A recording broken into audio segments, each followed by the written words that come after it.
Notre longue méditation sur l'entretien que Jésus a eu avec la Samaritaine nous a fait prendre conscience de l'existence en nous de ce que nous appelons l'esprit, cette faculté qui nous permet de faire connaissance avec l'univers divin. Le puits de Jacob nous a offert l'image de cette descente verticale du message du Christ jusqu'au plus profond de notre être. Ce message qui est verbal, qui est fait avec des paroles et que nous écoutons. Nous avons utilisé l'image d'une nappe phréatique enfouie au plus profond de nous-mêmes pour évoquer l'existence de cette faculté remarquable qu'est notre esprit. Cet esprit est bien sûr tout différent de notre intellect. Nous savons maintenant que les énergies divines canalisées par le Christ, lorsque son message rencontre cette mystique eau souterraine, en transforme la nature. Cette eau fondamentale se transforme en un courant vivifiant qui est le processus même de l'élaboration de notre vie spirituelle. Nous avons eu un aperçu, comme loin à l'horizon, de la remontée des fruits de cette évolution spirituelle jusqu'au niveau conscient, sous forme d'intuition, sous forme de ce que nous avons appelé la suggestion créatrice. Nous savons maintenant que cette remontée échappe au langage. Elle ne se laisse pas saisir par des mots, mais elle est tout particulièrement sous le regard de l'Esprit Saint.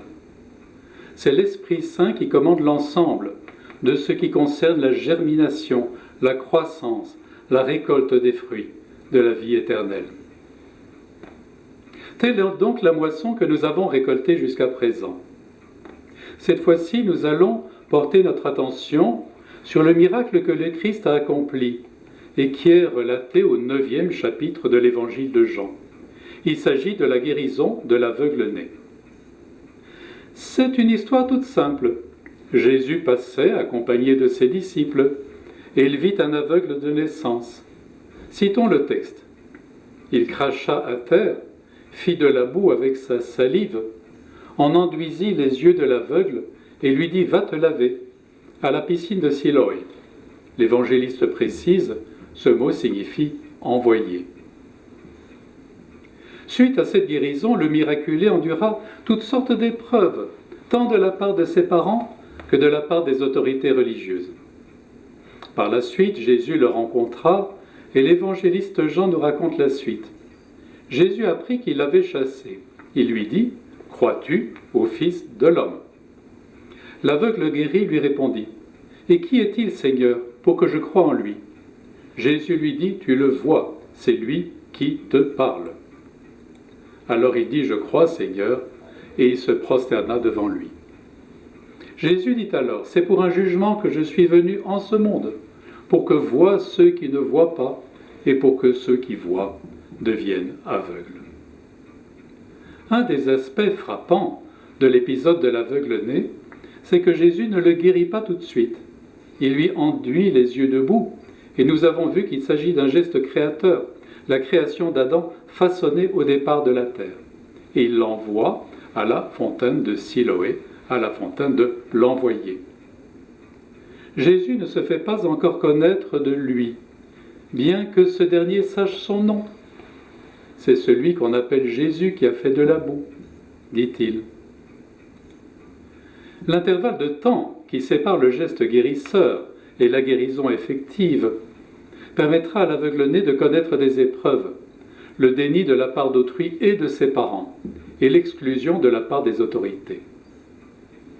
Pour que le cœur puisse agir en nous, pour que l'intuition qui l'éveille en nous ne reste pas lettre morte, diverses conditions doivent être réunies. La première condition qui doit être présente, c'est l'accomplissement du processus de gestation. Entre la suggestion instillée en nous par le cœur et sa réalisation concrète dans notre vie, un long espace de temps est souvent nécessaire. Pendant ce temps, nous nageons dans l'obscurité, en ce qui concerne notre estime de nous-mêmes, et dans l'incompréhension, en ce qui concerne les personnes qui nous entourent. La gestation est une étape cruciale du processus créateur. Pendant cette gestation, nous-mêmes, nous ne savons pas ce qui se passe en notre être profond. Pourtant, il faut faire confiance à ce qui s'élabore en nous, sans que nous puissions en avoir immédiatement conscience.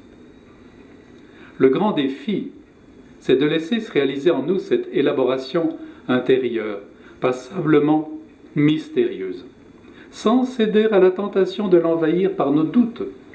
Les doutes sont l'expression de l'envahissement du rationnel dans le domaine du cœur, où la présence de la rationalité est inopérante et même toxique.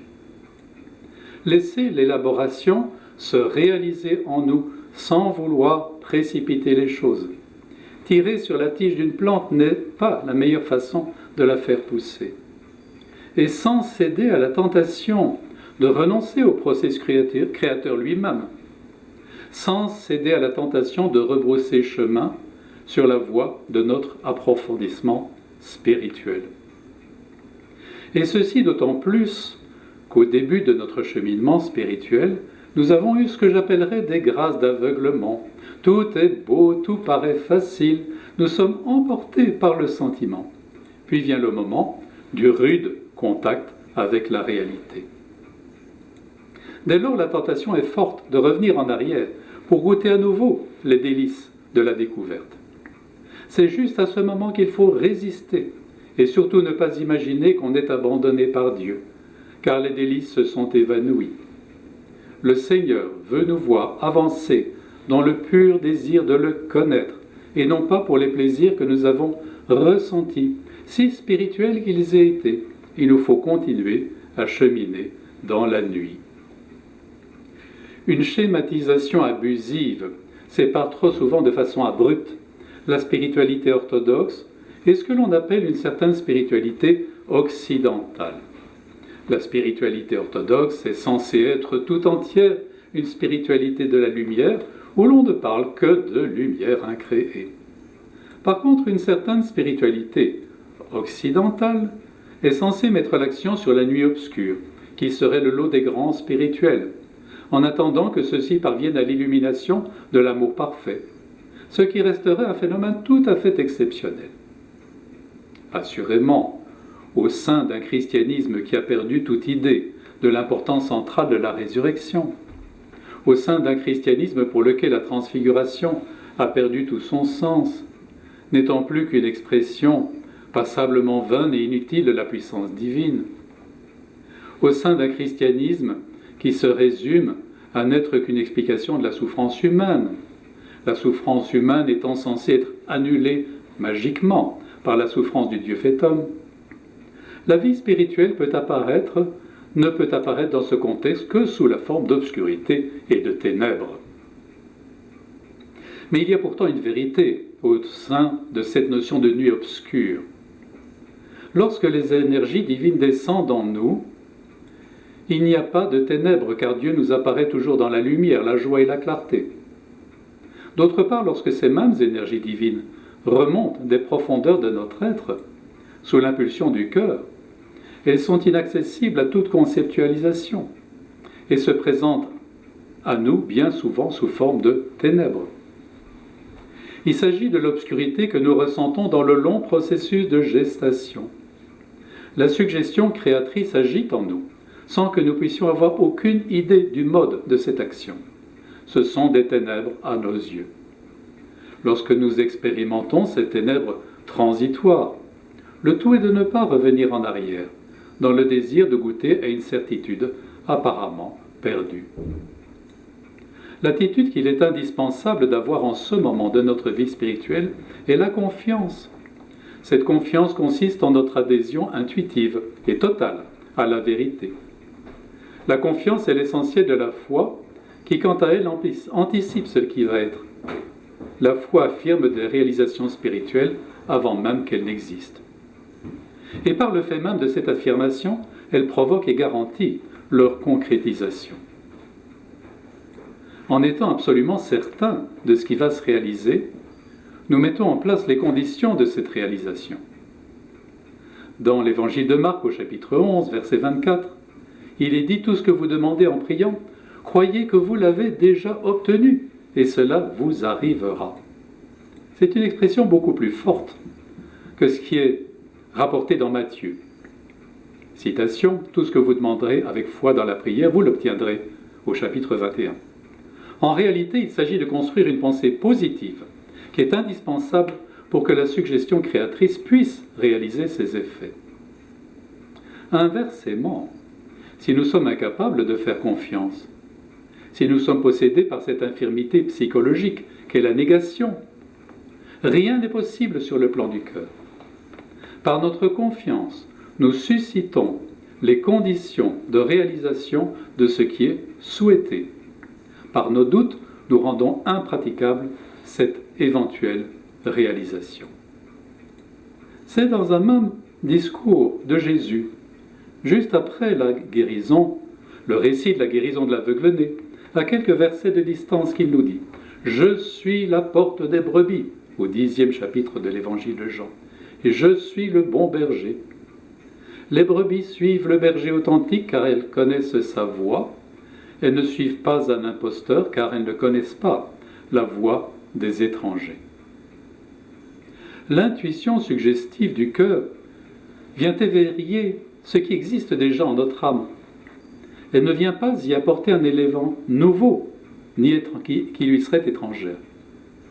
Elle fait éclore une semence qui préexiste. Les brebis connaissent le berger avant même qu'il ne les appelle. Et lorsqu'il le fait, elles le reconnaissent. Il les appelle par leur nom et il les mène au dehors. Mène au dehors, le terme grec exagé, au 10e chapitre de Jean. C'est une meilleure traduction que « il les fait sortir », car il s'agit de nous mener en un autre espace-temps, celui du royaume. Cet appel est personnel et non collectif. Il les appelle par leur nom.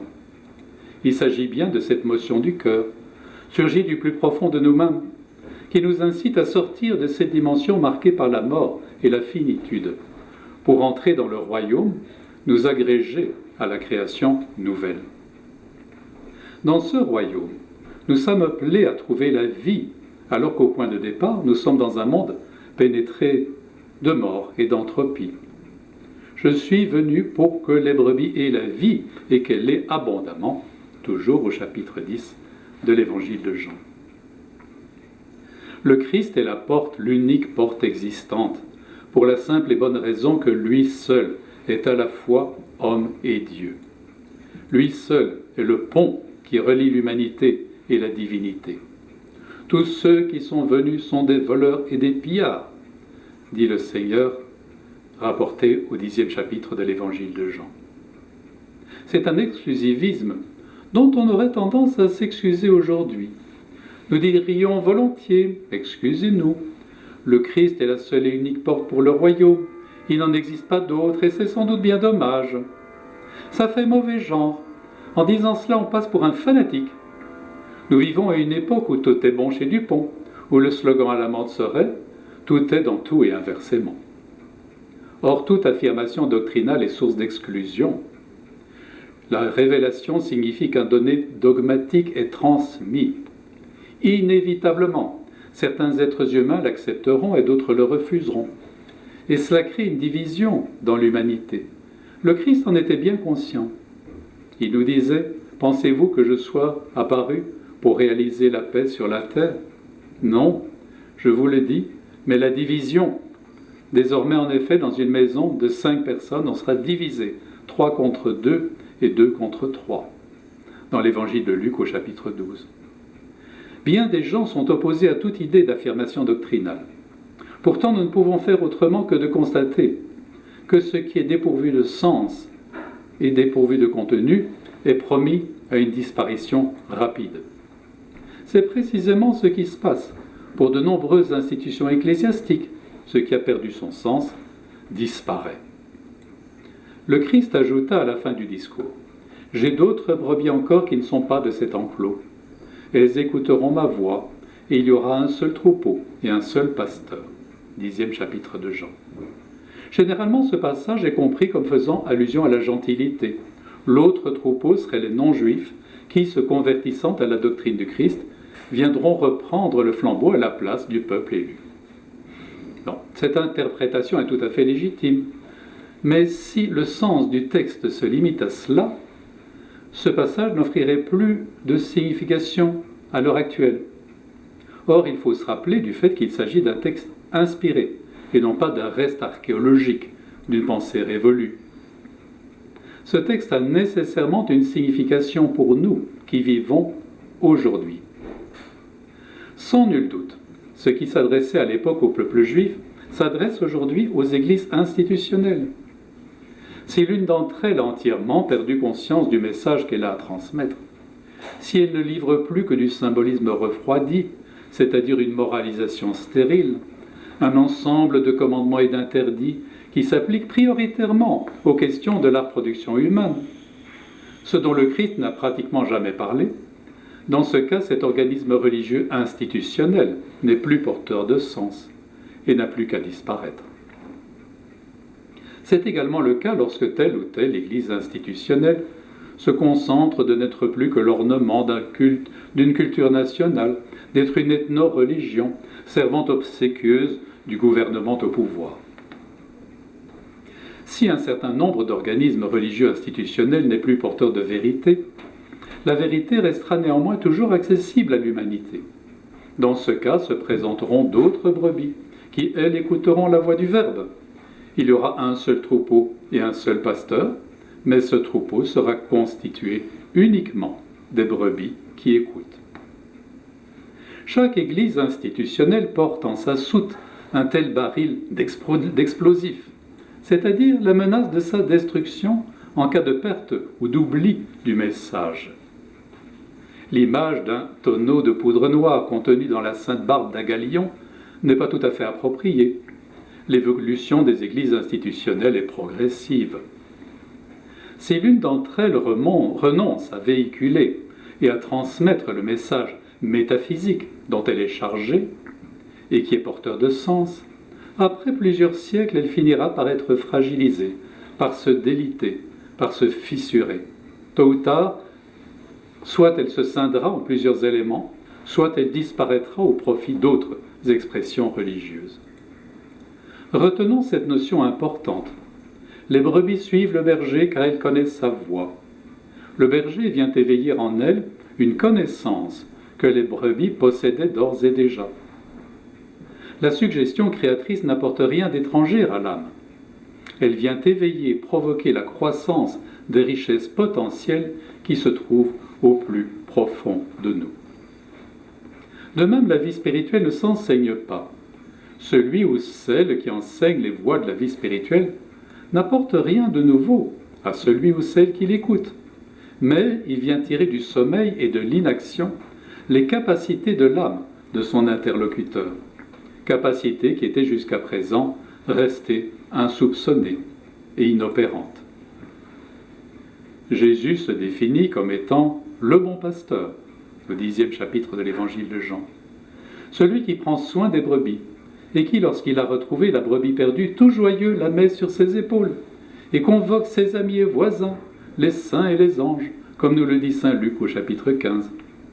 Saint Matthieu nous dit que le bon berger a plus de joie à retrouver la brebis perdue que pour les 99 autres qui ne se sont pas égarés, au 18e chapitre de Matthieu. Une lecture moralisante de l'Évangile prétendra implicitement que la brebis fugitive est égarée du fait de quelques fautes individuelles. Ce n'est sans doute pas faux, mais cela appauvrit singulièrement la signification du texte. Qu'est-ce qui est caractéristique en ce qui concerne la brebis égarée?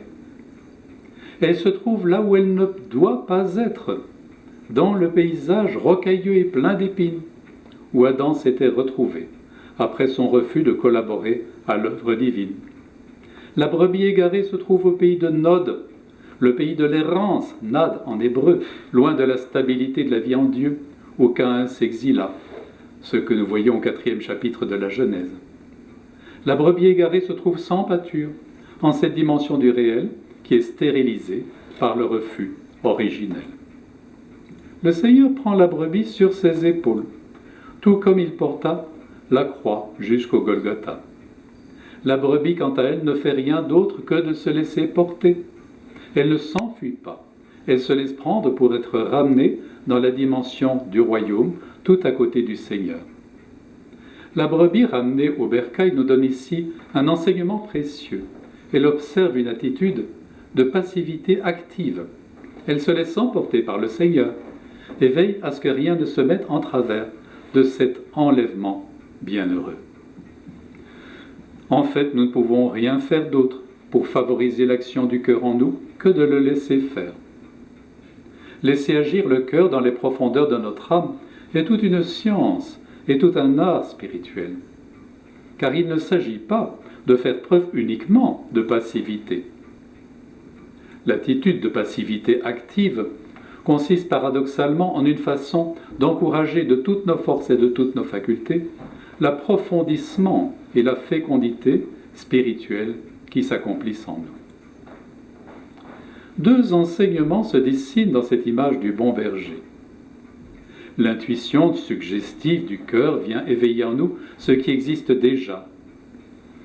Il n'apporte rien qui soit étranger à notre âme, mais vient faire éclore et féconder les potentialités qui s'y trouvaient en germe.